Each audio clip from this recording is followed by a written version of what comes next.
Hi friends, welcome to Lakshmi Sri vlogs. అత్తామ్మ రుచులకు స్వాగతం. ఈరోజు కిడ్స్ లంచ్ బాక్స్ వచ్చేసి వీటి దోశ అండ్ టమాటో పప్పు అండి. Next paneer sandwich. దీనికోసం నేను కుక్కర్లో ఒక గ్లాస్ దాల్ కడిగేసి పెట్టినాను. దానికి కావాల్సిన టమాటో, చిల్లీ, ఆనియన్ అండ్ కరివేపాకు, చింతపండు, వెల్లుల్లిపాయలు అన్నీ రెడీ చేసి పెట్టుకున్నాను. పచ్చిమిర్చి ఘాటును బట్టి నేను ఒక 2-3 తీసుకున్నాను.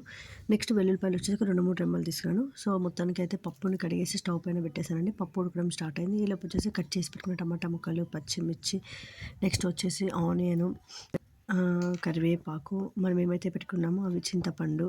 సో వీటన్నిటిని శుభ్రంగా కడిగి కట్ చేసి కుక్కర్లో వేసేసుకున్నాను. కావాల్సినంత ఉప్పు కూడా టేస్ట్ కోసం వచ్చి పావించి ఇంగువ వేసేసుకున్నాను. సో దీన్ని మొత్తాన్ని వేసుకున్న తర్వాత నెక్స్ట్ వచ్చేసి కుక్కర్ మూత పెట్టేసి విజిల్కి పెట్టాను. పక్కన వీట్ ఫ్లోర్ రెడీ చేసుకున్నాను. వీటి దోశకి ఒక full bowl wheat flour, half bowl వచ్చేసి బొంబాయి రవ్వ, కొంచెం సాల్ట్ వేసేసి కొంచెం పెరుగులో కలుపుకోవాలి. హాఫ్ బౌల్ పెరుగు, హాఫ్ బౌల్ వాటర్ కలిపేసుకొని సో పెనం హీట్ అయ్యేలోపు నేను బ్యాటర్ రెడీ చేసుకున్నాను. పెనం హీట్ అయింది. ఈలోపు బాబుకి దోశ ఒకటి వేసేసాను స్కూల్ బాక్స్ కోసం.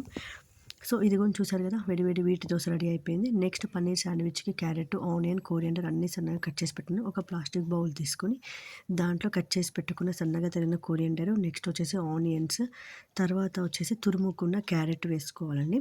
తర్వాత పన్నీర్ ఉంది కదా, పన్నీర్ని వచ్చేసి నేను కొంచెం ఇలా స్మాష్ చేసి వేసుకున్నాను.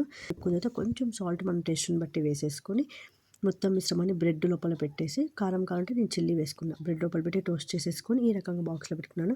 సో గోయకాయ, ఆరెంజ్. నెక్స్ట్ ఆఫ్టర్నూన్కి వీట్ దోశ, దాల్. సో చూసారా, ఇది మా కిడ్స్ లంచ్ బాక్స్ ఎలా ఉందో కామెంట్ రూపంలో తెలియచేయండి. బాయ్ బాయ్, ఇంకో వీడియోలో కలుద్దాం.